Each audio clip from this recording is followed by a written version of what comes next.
الذي أرسله بالحق بشيرا ونذيرا وداعيا إلى الله بإذنه وسراجا وقمرا منيرا فقد قال الله تعالى في كلامه المجيد وفي فرقانه الحميد أعوذ بالله من الشيطان الرجيم بسم الله الرحمن الرحيم রব্বুল ইজ্জতুল জালাল আজকে আমাদেরকে জুমাবারে 10 মায়ের 10 সন্তানকে যে আল্লাহ পাক আদর করে মহব্বত করে ভালোবেসে আল্লাহ পাকের ঘর পবিত্র মসজিদে আসা এবং বসার তৌফিক দান করেছেন। এজন্য আমরা মন থেকে অন্তরের অন্তঃস্থল থেকে সকলে মিলে পড়ছি আলহামদুলিল্লাহ। এতগুলি মানুষের আওয়াজ এত কম হলো। আল্লাহর প্রশংসা আদায় করলে আমাদের কি লস হয়? বলেন, আমাদের কি লস হয়? আমাদের কি হয় বলেন? লাভ হয়। সবাই বলেন কি হয়? কেমন লাভ হয়? হাদিস শরীফে আসছে আলহামদুলিল্লাহি তামলাউল মিজান। আল্লাহর শুকর আদায় করলে, আলহামদুলিল্লাহ বললে মিজানের পাল্লার মধ্যে তার আমলনামাটা বাড়ি করে দেন নেক দ্বারা। বলেন না সুবহানাল্লাহ। আবারও পড়ছি আলহামদুলিল্লাহ। সবাই বলেন আলহামদুলিল্লাহ।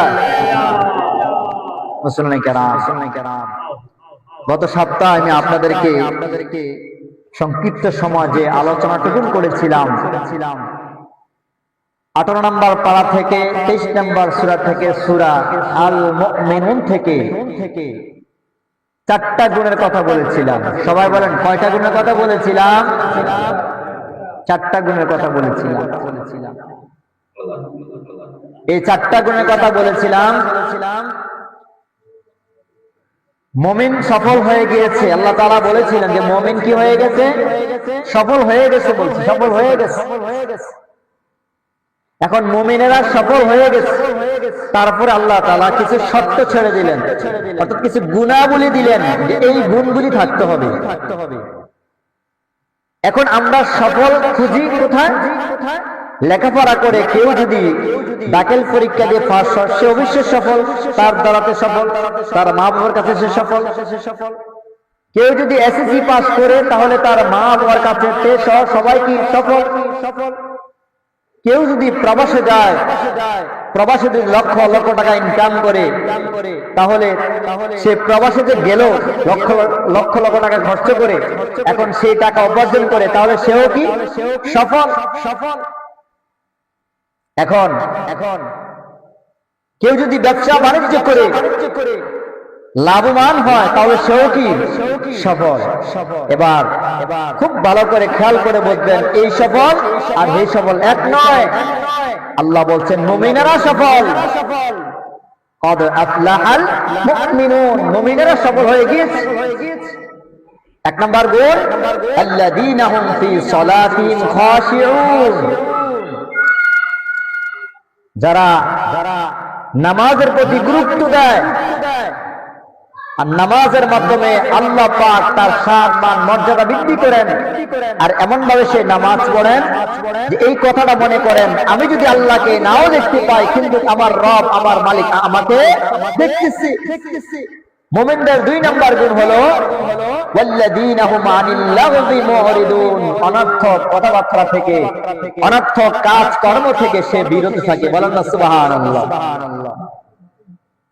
এবং মুমিন সব সময় যেখানে কল্যাণ হয়, যেখানে ভালো কাজ হয়, সমাজের উন্নয়ন হয়, সেখানে সেই জায়গায় মুমিন দৌড়ে যায়। এমন একটি দল আছে দেশের ভিতরে, যে এমন একটি মুমিনদের ভিতরে এমন একটি দল আছে যে দল মানুষের কল্যাণে রাত দিন 24 ঘন্টা পরিশ্রম করতেছে। কথা বলেন ঠিক না বেঠিক? তারপরে মুমিনদের 3 নাম্বার গুণ হলো ওয়াল্লাযীনা হুম লিয-যাকাতি ফাঈলুন, যে মুমিনেরা যাকাতের মাধ্যমে নিজেকে পরিবর্তন করে, পবিত্র করে। যাকাতের আবার 2টা অর্থ, এক হচ্ছে আত্মাকে প্রসিদ্ধ করা, পবিত্র করা, আরেক অর্থ হচ্ছে নিজের মালকে, সম্পদকে পবিত্র করা। বলেন সুবহানাল্লাহ। 4 নাম্বার হলো ওয়াল্লাযীনা হুম লিফুরুজিহিম হাফিজুন, মুমিন তার লজ্জাস্থানকে হেফাজত করবে। হাদিসের মধ্যে আসছে কেউ যদি 2টা জিনিসের গ্যারান্টি দিতে পারে, নবীজি বলেছেন আমি রাসূল তাদেরকে অবশ্যই অবশ্যই জান্নাতের সুপারিশ করব। শুধু তাই নয়, আমার সঙ্গে তারা জান্নাত থাকবে। বলেন সুবহানাল্লাহ। 2টা জিনিস হলো, এক তার জবান, জবানকে হেফাজত করতে হবে। বলেন জবানকে কি করতে হবে? হেফাজত করতে হবে। জবানকে পুরোপুরি ভাবে হেফাজত করতে হবে। এই জবান দ্বারা গালিগালাজ হয়, গীবত শিকায়ত হয়, পরনিন্দা হয়, সমালোচনা হয়, ঠিক না ঠিক বলেন? তাহলে এই জবানকে হেফাজত করতে হবে। এই জবানটা খুব মর্যাদা সম্পূর্ণ জবান। এই জবানটা খুব পবিত্র জবান। আল্লাহ পাক নিজ হাতে কুদরতি ভাবে এই জবান বানিয়েছেন। কাউকে গালি দেওয়ার জন্য না, কারো সমালোচনা করার জন্য না, কারো গীবত বলার জন্য না, খারাপ কথা বলার জন্য নয়। এই জবানকে আল্লাহ পবিত্র করেছেন। বলেন সুবহানাল্লাহ। এই 2টা জিনিসের মধ্যে আরেকটা হচ্ছে 2 রানের মাঝখানের তার লজ্জাস্থান। কেউ যদি এটাকে হেফাজত করতে পারে, তাহলে আল্লাহ রাব্বুল আলামিনের হাবিব বলেছেন আমি অবশ্যই অবশ্যই গ্যারান্টি দিলাম আল্লাহর ওই বান্দা জান্নাতে যাবে। বলেন সুবহানাল্লাহ। তারপর হচ্ছে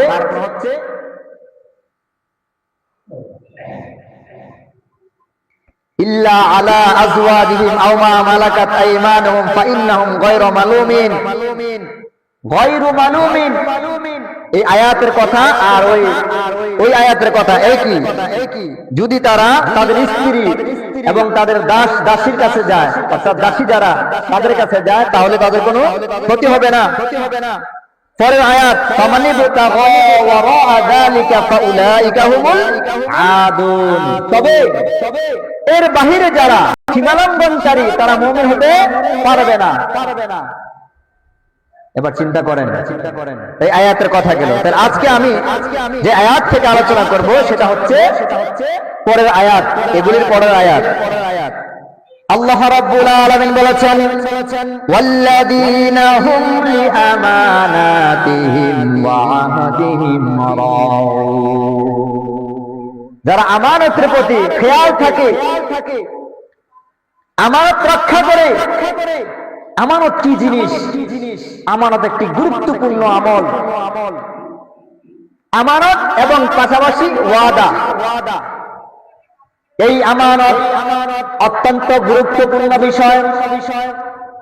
মুমিন বান্দা যারা হবে তারা কখনো কঠিনকাল আমানতের খেয়ানত করবে না। এই পৃথিবীতে আল্লাহ রাব্বুল আলামিন আপনাকে সৃষ্টি করেছেন, সৃষ্টি করার না রূহটাকে দেহের ভিতরে আমানত রেখেছেন।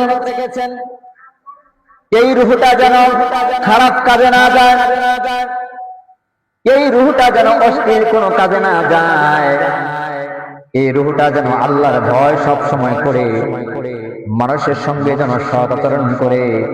কারণ মৃত্যুর পরে আপনার শরীর পচে যাবে, গলে যাবে, তবে আপনার রূহটাকে দিয়ে আবার শরীর আল্লাহ বানাবেন, আবার এই শরীর থেকে জবাব নেওয়া হবে। এবার আমানত কাকে বলা হয়?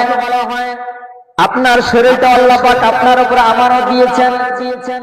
কেউ যদি এই শরীরকে আত্মহত্যা করার চেষ্টা করে, কিছু সংখ্যক মানুষ আছে যন্ত্রণা, দুঃখ, কষ্ট সইতে না পেরে তারা আত্মহত্যা করার চিন্তা ভাবনা করে, অথবা প্রেমিক প্রেমিকা আঘাত খাওয়ার পরে তার হাতের ভিতরে আঘাত করে অথবা শরীরের মধ্যে আঘাত করে, বলেন না নাউযুবিল্লাহ। এই সমস্ত নোংরা কাজ যারা করছেন আল্লাহর আইন বিরোধী হয়ে যাচ্ছে। আল্লাহর আইন বিরোধী হয়ে যাচ্ছে, আল্লাহর অবাধ্য হওয়া কথা। যারা এই সমস্ত নোংরা কাজের মধ্যে জড়িত আছে তারা কঠিন কালো মুমিন হতে পারে না। এই শরীরে দেহ, এই হাত, এই পা, এটা আমানত। সবাই বলেন এটা কি বলেন? সবাই বলেন না এটা কি বলেন? এটা আমানত। এই শরীরটা আমানত, এই দেহটা আমানত, এই জবান আমানত, এই চক্ষু আমানত। আল্লাহ পাক বলেন আমার এই আমানত আমি দিয়েছি, তবে যেদিন হাসরের ময়দানে তোমার জবান বন্ধ হয়ে যাবে, আমানত নামক তোমার হাত কথা বলা শুরু করে দিবে, তোমার পা কথা বলা শুরু করে দিবে, তোমার প্রত্যেকটা অঙ্গ প্রত্যঙ্গ কথা বলা শুরু করে দিবে। বান্দারে, এটা তো আমি তোমার কাছে আমানত রেখেছিলাম, তুমি তো খেয়ানত করে ফেলেছো, তুমি তো মুনাফিকের কাজ করেছো।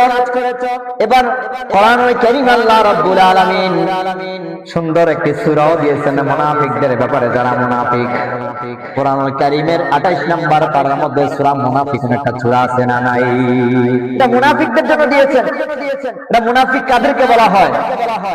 যে মুমিনও না কাফেরও না। বলেন মুনাফিক কাদেরকে বলা হয়? মুমিনও না কাফেরও না, মাঝামাঝি। মুনাফিক এমন একটা ভাব দূরে থাকে যে আপনার সঙ্গে ভালো আচরণ করে, আপনার সঙ্গে দেখা হলে বলে ভাই সাহেব আপনার মতো ভালো মানুষ কেউ নেই, আছে না? আবার কাস্টলে বসে আবার আপনার বিরুদ্ধে বাস দেয়, কথা বলেন এরকম লোক আছে না নাই? এটাই মুনাফিক। এবার মুমিনদের ব্যাপারে যেহেতু আল্লাহ সূরা নাযিল করেছেন, কাফেরদের ব্যাপারে আল্লাহ সূরা নাযিল করেছেন, কাফেরদের সঙ্গে আমার আপনার কি আন্ডারস্ট্যান্ডিং হবে এজন্য সূরা কাফিরুন নাযিল করেছেন। কুলিয়া আইয়ুহাল কাফিরুনা লা আ'বুদু মা তা'বুদুন। এটা সবাই তো পারে, ঠিক না? বলেন এই সূরাটা নাযিল হয়েছে কাফের সম্পর্কে, আর কাফেরও না মুমিনও না, মাঝামাঝি। এটা হচ্ছে কি? মুনাফিক। মুনাফিকের আলামত হলো তিনটা। সবাই একটু জবাব দিবেন। মুনাফিকের আলামত কয়টা? তিনটা।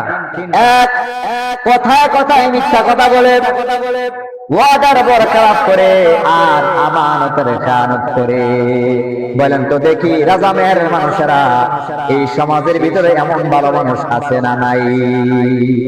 মুনাফিকের চরিত্র যার ভিতরে আছে, এক নম্বরে মিথ্যা কথা বলবে সে, কথায় কথায় মিথ্যা কথা বলবে, আর কিরা কাটবে আল্লাহর কসম কোরআন শরীফে ধরে বলতে পারবো এরকম কথা বলে কি বলে না? বলেন নাউযুবিল্লাহ। বারবার কসম কাটে খালি, এটা মুনাফিক। আল্লাহর কসম এই কথাটা বিশ্বাস করো।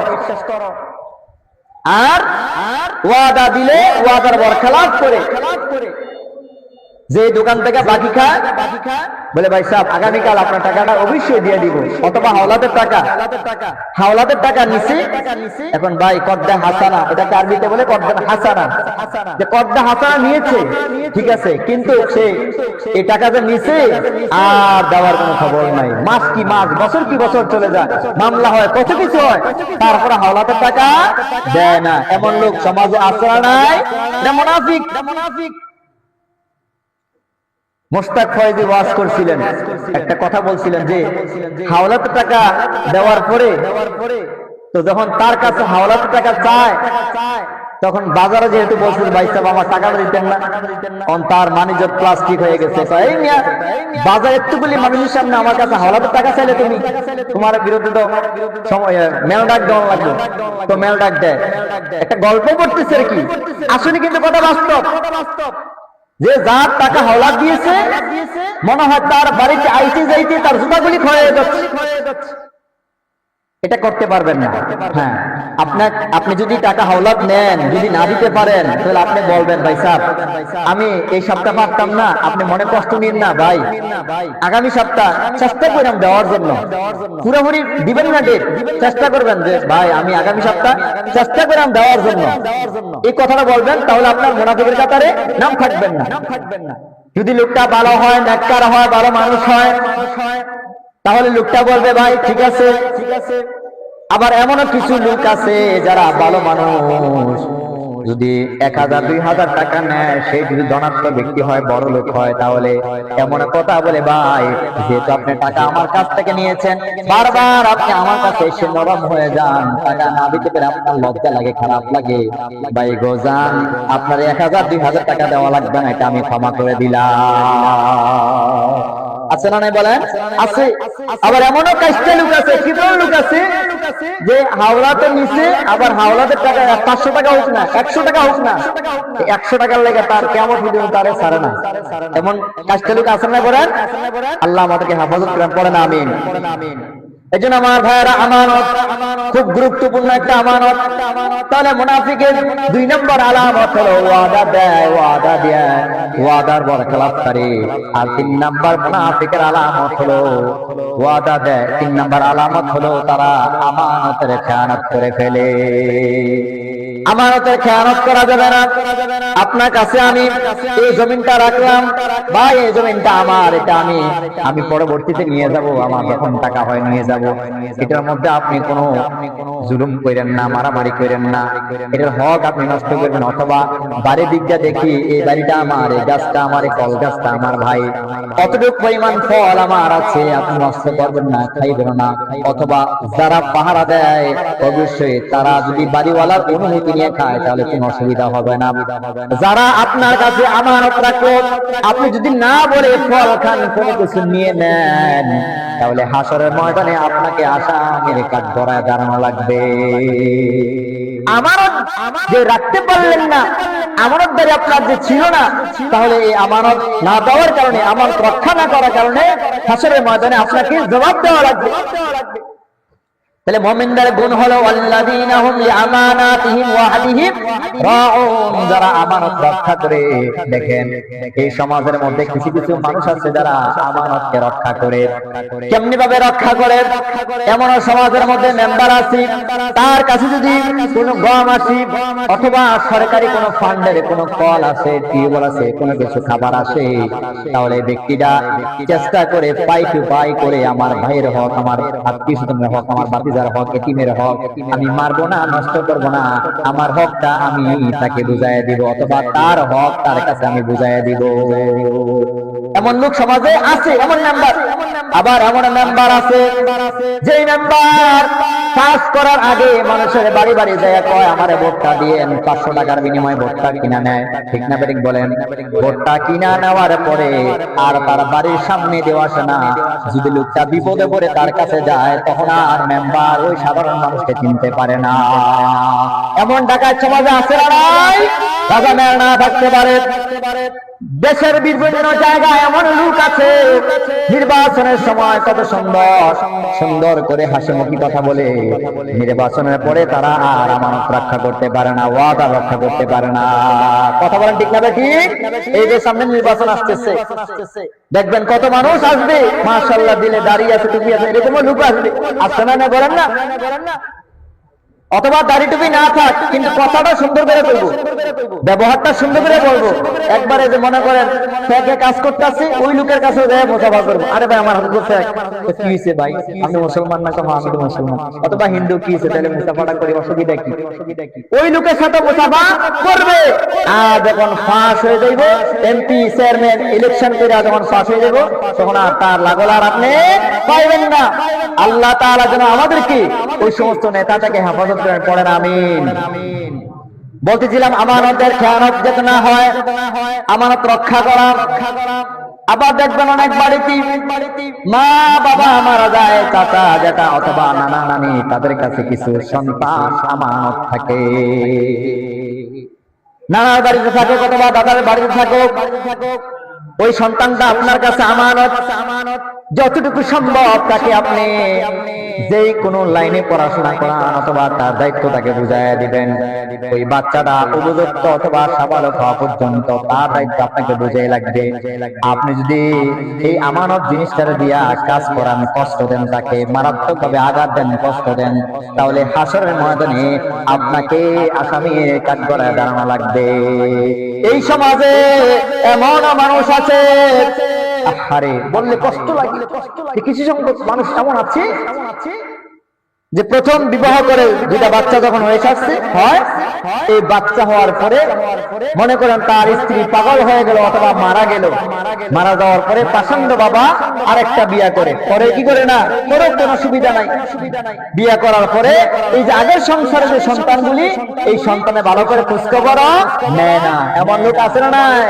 এখন যখন বুড়া হয়, বুড়া হওয়ার পরে আর চলতে পারে না, কিছু করতে পারে না, এখন বাবা আমার একটু সাহায্য করো, আমাকে একটু রক্ষা করো, আল্লাহ কোরআনে বলছে পিতামাতার সঙ্গে বেয়াদবি করা যাবে না, তুমি আমার একটু রক্ষা করো। এই কথা যদি কোনো পিতামাতা পরবর্তীতে বলে, যেই বাপ মা তার সন্তানকে সন্তানের হক আদায় করে নাই, সন্তানের প্রতি 11টা হক ছিল, সেই 11টি হক আদায় করে নাই, ওই বাবা মা এসে সন্তান যখন উপযুক্ত হয়েছে, কামাই করা হয়েছে, তখন এই সন্তানের কাছে এসে পড়ে। তবে ভালো ছেলে যারা, অবশ্যই তারা বাপ মার সঙ্গে সদ আচরণ করবে, অবশ্যই কোরআনের ভাষায় তারা বাপ মার সঙ্গে সদ আচরণ করবে। কিন্তু আপনি যে আমানতের খেয়ানত করে ফেলছেন, আপনার উপরে সন্তানগুলি আমানত ছিল, বলেন আপনার উপরে সন্তানগুলি কি ছিল? আমানত ছিল, আল্লাহ দেওয়া একটা আমানত ছিল। এই আমানত আপনি ভালো করে যত্ন করতে পারেন নাই, হাসরের ময়দানে আপনাকে জবাব দেওয়া লাগবে। তাহলে আমার ভাইয়েরা, সমাজে কিছু চিত্র আছে যে আমানতের খেয়ানত করা যাবে না। আল্লাহ আপনার উপরে যে আমানত দিয়েছে, সেই আমানতের সঠিক ব্যবহার যেন আমরা করতে পারি। আবার যখন এই রাজনৈতিক সময় নির্বাচিত চেয়ারম্যান এমপি মন্ত্রী হয়, তখন এমন কিছু মানুষ আছি, নবী সাল্লাল্লাহু আলাইহি ওয়াসাল্লাম 1000 বছর আগে আল্লাহর নবী সাল্লাল্লাহু আলাইহি ওয়াসাল্লাম যেমন গরিবের সম্পদ ছিল, গরিবের মাল ছিল, গরিবের টাকা পয়সা ছিল, গরিবের যে গনিমতের মাল আসতো, আল্লাহর হাবিব সাল্লাল্লাহু আলাইহি ওয়াসাল্লাম পাই টু পাই করে মানুষকে বুঝাইয়া দিতেন, গরিবদেরকে হক গরিবদেরকে বুঝাইয়া দিতেন। আল্লাহর হাবিব সাল্লাল্লাহু আলাইহি ওয়াসাল্লাম একবার বাইতুল মাল থেকে যে খাবারগুলি আসলেন, এগুলি বিতরণ করতেছি, বিতরণ করা শেষ, আল্লাহর হাবিব ঘরে গেলেন, ঘরে গিয়ে বলতেছেন, স্ত্রী আমার, ঘরে কি কোনো খাবার আছে কিনা?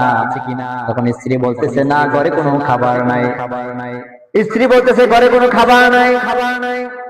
তখন একজন সাহাবী এই দৃশ্যটা দেখতে পাইলেন, দেখার পরে তার কষ্ট লাগলো, তিনি ডাক দিয়ে বলতেছে, ইয়া রাসূলুল্লাহ, ইয়া হাবিবাল্লাহ, একটু আগে যে আপনি মাল বিতরণ করেছিলেন, যে খাবার আপনি বিতরণ করেছিলেন, সেখান থেকে কয়েকটা খানি খানা যদি আপনার ঘরে রেখে দিতেন, তাহলে আপনার স্ত্রীরা অথবা আপনি খাবার খেয়ে জীবনটা সুন্দর করে থাকতে পারতেন, অথবা আপনার খাবারের ক্ষুধা মিটে যেত, আপনি রাখলেন না কেন?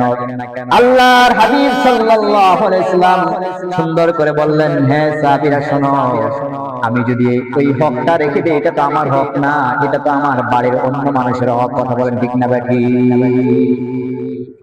আমি যেহেতু দায়িত্বশীল, তাহলে এটা তো আমার হক না, এই হক কার? এটা জনগণের হক। বাংলাদেশের মধ্যে যতক্ষণ নেতা এই চিন্তা যদি করত, এটা তো আমার হক না, জনগণের হক, তাহলে বিশ্বাস করেন অবশ্যই এমন নেতা যদি হতো, এটা আমার হক না, এটা জনগণের হক, হযরত ওমর রাদিয়াল্লাহু তাআলা আনহুর মতো যদি এমন নেতা হতো, তাহলে বাড়ি বাড়ি গিয়া তার হকটা পৌঁছায় দিত। জবাব কিন্তু দেওয়া লাগবে, বলেন না, জবাব দেওয়া লাগবে কি লাগবে না? জবাব দেওয়া লাগবে, আল্লাহর আদালতে জবাব দেওয়া লাগবে। মাদ্রাসার মধ্যে যে সমস্ত ছেলেরা পড়াশোনা করে, যেই ইমাম, যেই আলেম, যেই মুহতামিম, যেই শাইখুল হাদিস মাদ্রাসার মধ্যে দায়িত্ব পালন করে, তাহলে যতক্ষণ বাচ্চারা পড়াশোনা করে, তার কাছে ওই ছেলে মেয়েরা আমানত থাকে। যারা বোর্ডিং এ থাকে, মাদ্রাসা পড়াশোনা করে, ওই ইমামের কাছে, ওই আলেমের কাছে, ওই মুহতামিমের কাছে ওই ছাত্রছাত্রীরা কি থাকে বলেন না? আমানত থাকে। ওই ছেলেটার কোনো যদি অসুখ হয়, এটা দেখতে হবে, খেয়াল করতে হবে। ওই ছেলেটার জ্বর, কাশি, ঠান্ডা হলে, অসুস্থ হলে, হাতে যদি কোনো গোটাকাটি হয়, এটা ওই হুজুরের খেয়াল করতে হবে। যদি টাকা না থাকে, ওই বাচ্চার গার্জিয়ানকে ফোন করতে হবে, বলতে হবে আপনার ছেলেটা অসুস্থ হয়েছে, আপনার ছেলেটা অসুখ হয়েছে, আপনি প্রয়োজনে আসেন, অথবা আপনি কিছু টাকা পাঠান। এটা আমানত। আর কেউ যদি অবহেলা করে মাদ্রাসা বড় করানোর জন্য যত টাকা পায় সব টাকা যদি তার সংসারে খরচ করলো আর বাচ্চাদেরকে অবহেলা করলো, এমন তো করেই না। কথার কথা বললাম, আল্লাহ যেন ওই সমস্ত আলেমদেরকে হেফাজত করেন, সবাই পড়েন আমিন। এমন তো করে না, কথার কথা বললাম। যদি কেউ এই উল্টাটা করে নিজের সন্তানের মতো মনে না করে, তাহলে হাসরের ময়দানে আল্লাহ রাব্বুল আলামিনের কাছে জবাবদিহিতা করা লাগবে। লাগবে কি লাগবে না বলেন? অবশ্যই লাগবে। আমার ভাইয়ের জন্য আমানত। আল্লাহর হাবিব সাল্লাল্লাহু আলাইহি সাল্লাম হাদিসের মধ্যে বলেছেন, কেউ যদি আমানত রক্ষা না করতে পারে তাহলে সে ঈমানদার নয়। রাসূল কি বলছেন বলেন? কেউ যদি আমানত রক্ষা না করতে পারে তাহলে সে কি না? ঈমানদার না। আপনার সমাজের ভিতরে আপনার ইমাম, তিনি একজন নেতা, অবশ্যই তার কাছে এই সমাজটা পুরাটা আমানত। গোটা সপ্তাহের ভিতরে যা হয় সমাজের ভিতরে সবকিছু মিলাইয়া ইমাম সাহেব অথবা খতিব সাহেব ওই নেতা মিম্বারে বসে এলাকার সমস্যাগুলি তুলে ধরবেন। কথা বলেন ঠিক না বেঠিক? এটা তো তার কাছে একটা আমানত। এই মিম্বারটা তার কাছে কি বলেন না? আমানত। এই মিম্বারে বসে যদি কোনো উলামায়ে কেরাম, কোনো আলেম, কোনো খতিব, কোনো ইমাম, কোনো মুফাসসির হক কথা না বলে, এলাকার সমস্যাগুলি তুলে না ধরে, তাহলে হাসরের ময়দানে ওই ইমামকে ইমামের জিহ্বা কাটা হবে। কঠিন একটা হাদিস আছে, যে হাদিসটা পড়লে পড়ে যারা ওয়াইজিন, যারা বক্তা, তাদের কাছে তো ওয়াজের মাঠটা আমানত, নাকি তা বলেন? তাদের কাছে ওয়াজের মাঠটা কি বলেন? আমানত। তাদের জবাব দেওয়া লাগবে। কঠিন একটা হাদিস, বড় হাদিস, সময় নাই বলবো না, তো একটু বলি। যে যে পেশা আছেন ওই পেশার জন্য এটা আপনার কাছে কি? আমানত। আপনি যে মেল ফ্যাক্টরির মধ্যে আছেন এটা আপনার কাছে কি? আমানত। আপনি যে ফ্যামিলির মধ্যে আছেন ওই ফ্যামিলির সর্দার আপনি কিন্তু সর্দার। আপনার মেয়ে কোন পথে চলতেছে আপনি কিন্তু এটা জব দেওয়া লাগবে। আপনি কিন্তু একজন আমানতদারি, খুব রক্ষা করতে হবে আপনার ফ্যামিলিকে। আপনার সন্তান কোন পথে যাচ্ছে খুব খেয়াল করতে হবে। আপনার ছেলে, আপনার মেয়ে, আপনার বোন কোথায় যাচ্ছে, কি করছে, আপনি কিন্তু আমানতদারি, রক্ষা করতে হবে। এটা একটা আমানত। কথা কি বুঝতেছেন ভাইয়েরা আমার? তাহলে মুমিনদের একটা গুণ হলো আমানত রক্ষাকারী। মুমিনদের আরেকটা গুণ হলো, শেষ গুণ হলো والذين هم عن صلواتهم يحافظون। যারা নামাজকে হেফাজত করে, নামাজকে রক্ষা করে। বলেন নামাজকে কি করে? রক্ষা করে, হেফাজত করে। ফজরের নামাজ জোহরের সময় পড়লে হবে না, জোহরের নামাজ আসরের সময় পড়লে হবে না, আসরের নামাজ একবারে কাজ করতে করতে করতে করতে মাগরিবের বেলা ডুবে যায় তখন গিয়া পড়ে, আবার মাগরিবের নামাজ করতে করতে করতে আবার আসরের সময় গিয়া পড়ে। এমন লোক আছে না নাই? যদি আপনার কাজ থাকে, কর্মস্থল থাকে, সেটা ভিন্ন ব্যাপার। চেষ্টা করবেন আযান হওয়ার সঙ্গে সঙ্গে মসজিদে এসে জামাত আদায় করার জন্য। আমার মা মহিলারা, আপনারা খুব খেয়াল করেন, এই সমস্ত রোগটা বেশি মহিলাদের কাছে। জোহরের সময় আযান দিয়েছে, অথবা সে কাজ করতে করতে করতে করতে একবার আসরের সময় গিয়ে নামাজ পড়ে, গোসল করে। কথা বলেন ঠিক না বেঠিক? আবার আসরের নামাজটা এরকম টাকাইতে যাইয়া আবার মাগরিবের সময় গিয়ে নামাজ পড়ে। আউয়াল ওয়াক্ত নামাজ পড়া, যে সময় আযান হয়েছে এই সময়ে নামাজের জন্য প্রস্তুত থাকবো। বলেন ইনশাআল্লাহ। তারপর আল্লাহ পাক কি বলেছেন? উলাইকা হুমুল ওয়ারিসুনাল্লাযীনা ইয়ারিসুনাল ফিরদাউসা হুম ফিহা খালিদুন। এ বান্দারা শোনো, কারো কাছে যদি এই সাতটা বৈশিষ্ট্য, সাতটা গুণ থাকে, তাহলে তোমরা শোনো, পিতার কাছ থেকে সন্তান যেমন করে সম্পদের ওয়ারিস হয়ে যায়। কথা কি বুঝতেছেন?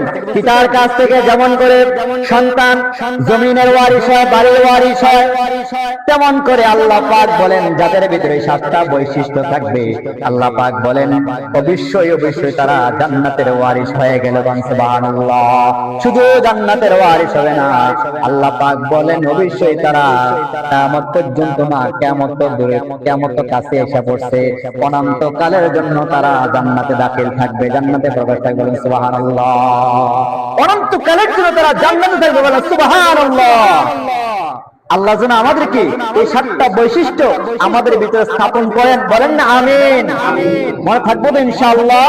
কেউ যদি এই 7টা বৈশিষ্ট্য বুঝার আরো বেশি করে চেষ্টা করেন, তাহলে সূরা আল মুমিনুন আপনাকে পড়ার অনুরোধ। আল্লাহ পাক রব্বুল আলামিন আমাদের সকলকে এই সূরা আল মুমিনুনের 7টা বৈশিষ্ট্য যেন আমাদের দিলের ভিতরে আল্লাহ প্রবেশ করান, এবং আমাদের দিলের ভিতরে যেন